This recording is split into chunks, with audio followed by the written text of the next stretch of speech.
There are nights in baseball when the game itself becomes secondary. When the final score fades into the background and what remains, what people carry home with them, what they talk about the next morning over coffee, what clips they share without being asked, is something that happened outside the white lines. Something quieter. Something human.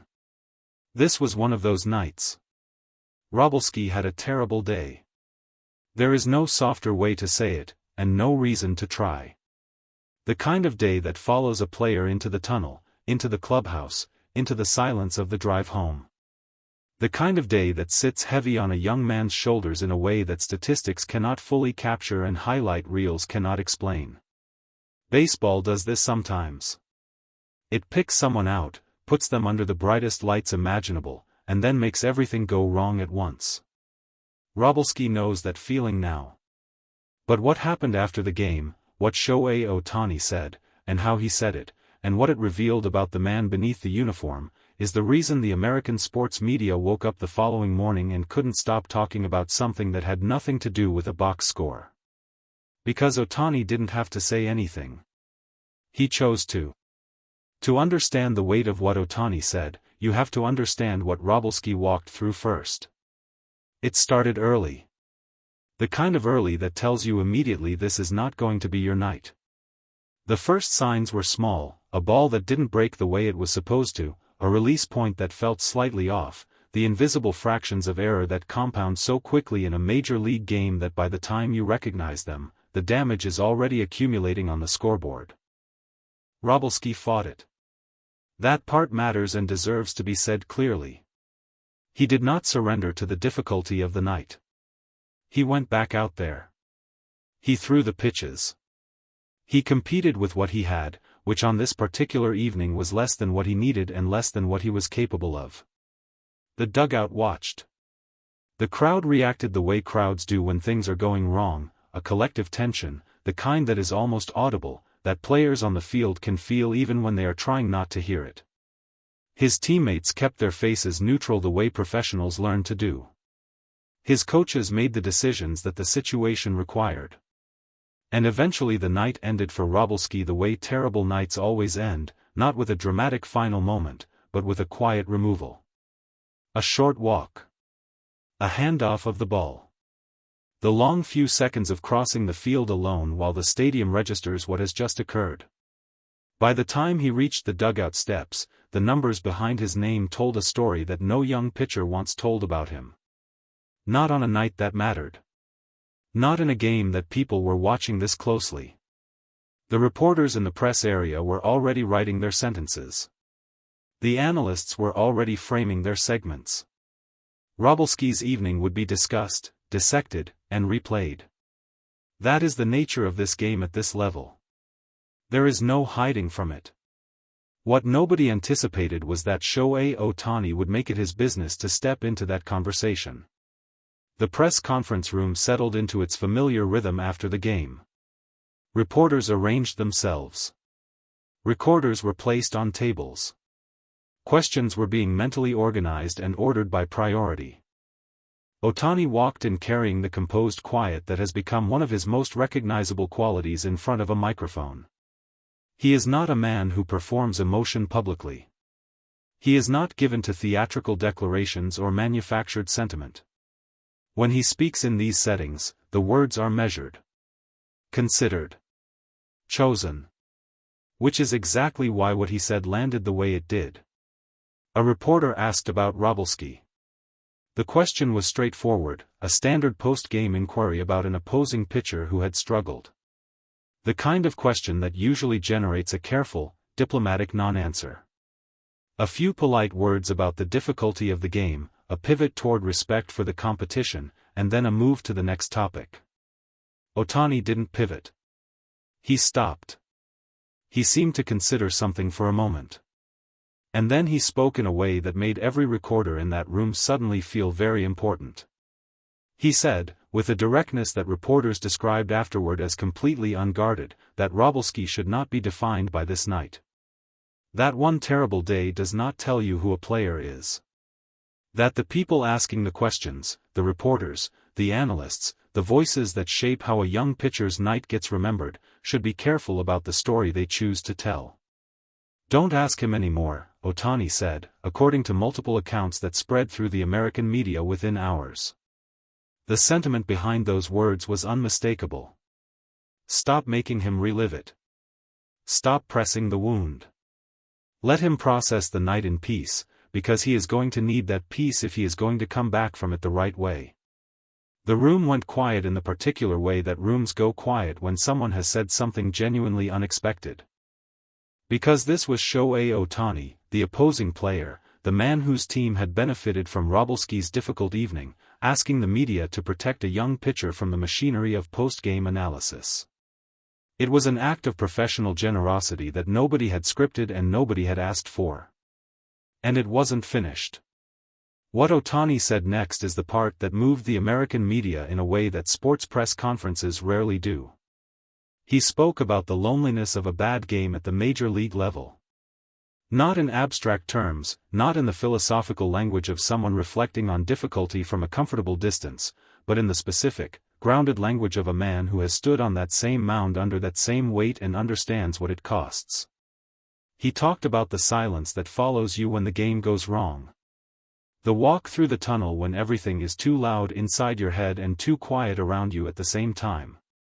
The moment when you sit down in the clubhouse and the night is over and you have to begin the process of carrying something heavy without letting it become permanent.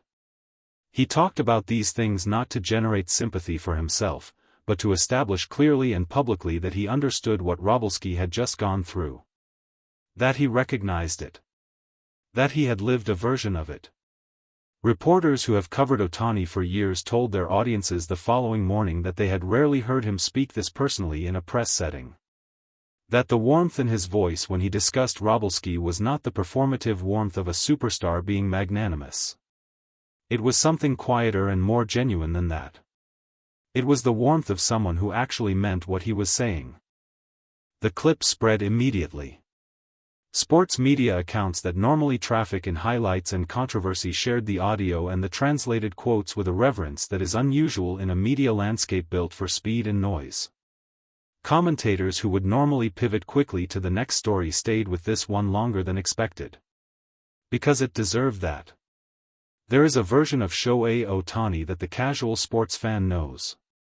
The version that hits the home run. The version that strikes out the side. The version whose statistics scroll across the bottom of the screen in numbers that require a second glance to confirm they are real. That version of Ohtani is extraordinary and well documented and will be discussed for generations. But there is another version that the people who cover him closely have begun to speak about with increasing frequency. The version that exists in the moments between the at-bats and the innings.